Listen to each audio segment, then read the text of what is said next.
آج پڑوس میں پنکی نے نئی ساڑی خریدی ہے اور آپ نے تو مجھے کبھی کچھ لے کے نہیں دیا۔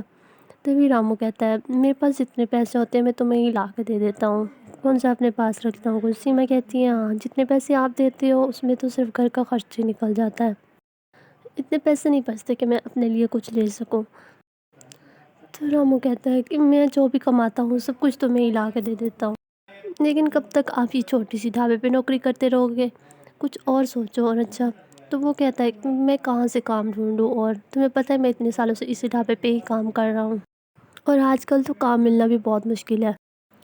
اسی طرح سیما رامو سے ہر وقت لڑتی رہتی تھی اور کچھ نہ ملنے پہ ہر وقت اس پہ چلاتی رہتی۔ رامو بھی اسے بہت سمجھاتا تھا کہ میں اب کہاں سے لاؤں اتنے پیسے، میری جتنی تنخواہ ہے یا جتنی میری سیلری ہے میں سب کچھ تمہیں لا کے دے دیتا ہوں، ہمیں کتنے سال ہو گئے اس جھونپڑی میں رہتے ہوئے اور آپ تب سے ہی اس ڈھابے پہ کام کر رہے ہو، کہیں اور جا کے کام ڈھونڈو۔ تو رامو کہتا ہے میں کہاں سے کوئی اور کام ڈھونڈوں۔ گاؤں میں جب گئی تھی اور اگر سیما اس کو دیکھ لیتی تو تبھی اس کے دل میں بہت ہی غصہ اور جلن پیدا ہو جاتی تھی اور وہ اپنا سارا غصہ اور جلن رامو پہ نکال دیتی اور اسے بہت باتیں سناتی اور ہر وقت ان میں بحث و تکرار رہتی تھی۔ ایک دن رامو جب اپنے ڈھابے پہ کام کر رہا تھا تو وہ ٹیبل کی صفائی کر رہا تھا، تبھی اس کا مالک اسے دیکھ رہا تھا اور کہتا ہے رامو تم کب سے اسی ٹیبل کو صاف کیے جا رہے ہو، تمہارا دھیان کدھر ہے؟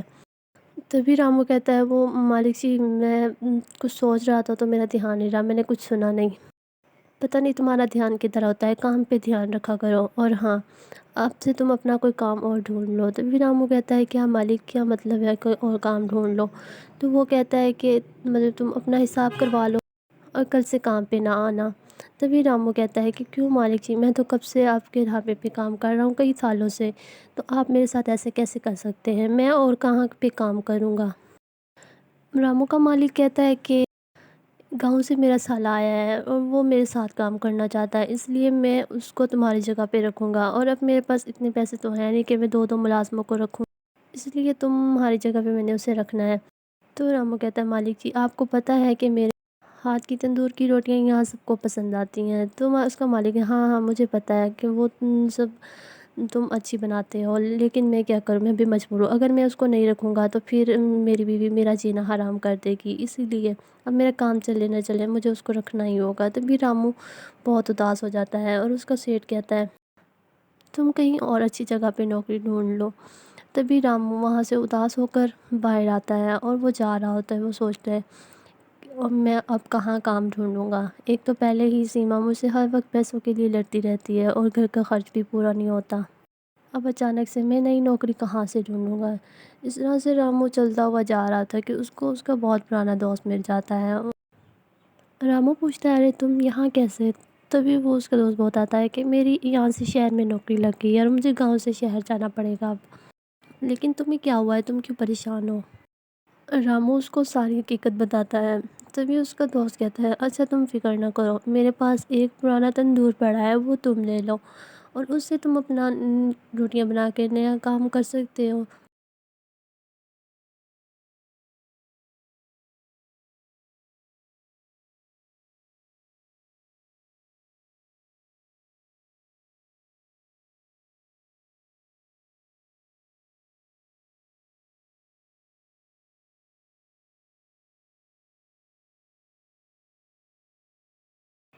اس کی بیوی یہ سن کر بہت اداس ہوتی ہے اس کی نوکری کا، لیکن پھر بھی وہ صبر سے کام لیتی ہے اور اپنے پتی کو حوصلہ دیتی ہے کہ یہ تو بہت بری خبر ہے کہ آپ کی نوکری چلی گئی، چلو اچھی بات ہے، اچھی خبر ہے کہ آپ کو یہ تندور مل گیا، اب ہم اس سے اپنا نیا کاروبار شروع کر سکتے ہیں۔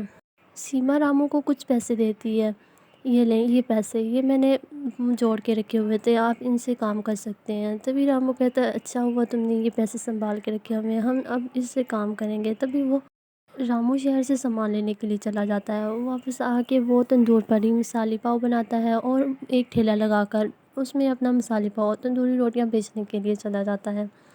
وہ سارا دن وہیں پہ کھڑا رہتا ہے اور اس کے پاس کوئی گراہک ہی نہیں آتا۔ تبھی وہ مایوس ہو کے گھر لوٹتا ہے تو اس کی پتنی اس کو کہتی ہے آپ کیوں ٹینشن لیتے ہو، ابھی لوگوں کو آپ کے ہنر کا پتہ ہی کہاں ہے، آہستہ آہستہ جب لوگ آپ کے پاس آنا شروع ہوں گے ان کو آپ کے ہاتھ کا سواد کا پتہ چلے گا اور دیکھنا آپ کے پاس بہت سے لوگ آ جائیں گے۔ سیما کو اپنے پتی کا احساس ہونے لگتا ہے اور ایسے ہی آہستہ آہستہ رامو کے ٹھیلے پہ گراہک آنے لگ جاتے ہیں اور اس کی بیوی بھی اس کے ساتھ کھڑی ہوتی ہے اور اس کے گراہکوں کو اس کی بنائی ہوئی مثالی پاؤ بہت پسند آتے ہیں۔ جب وہ گھر آتے ہیں تو رامو سیما سے کہتا ہے، ارے سیما، اب تو ہمارا کام بہت اچھا چلنے لگ گیا ہے اور اب ہمارے حالات بھی اچھے ہو جائیں گے۔ سیما کہتی ہے، میں نے آپ سے کہا تھا نا کہ سب کچھ ٹھیک ہو جائے گا۔ اب دیکھیں ہمارے گراہک بھی آنے لگ گئے ہیں اور اچھی خاصی سیل بھی ہونے لگ گئی ہے۔ اسی طرح سے وہ دونوں میاں بیوی مل جل کر ہی اپنے گھر کے اخراجات کو اٹھانے لگ جاتے ہیں اور بہت محنت کرتے ہیں۔ رامو اپنا کاروبار شروع کر کے بہت خوش ہوتا ہے۔ جس طرح سے کچھ دن گزرتے رامو مزید ترقی کرتا چلا جاتا ہے اور وہ اپنا ایک ڈھابہ کھول لیتا ہے۔ اتنے میں اس کے پاس ایک آدمی آتا ہے جو کہ بہت بڑا افسر لگ رہا ہوتا ہے۔ رامو اس کو دیکھ کر حیران ہوتا ہے اور وہ کہتا ہے، ارے رامو، میں نے سنا ہے کہ تمہارے ہاتھ کی مثالی پاؤ بہت مشہور ہے۔ تو رامو کہتا ہے، جی جی، آپ کھا کے دیکھ سکتے ہیں۔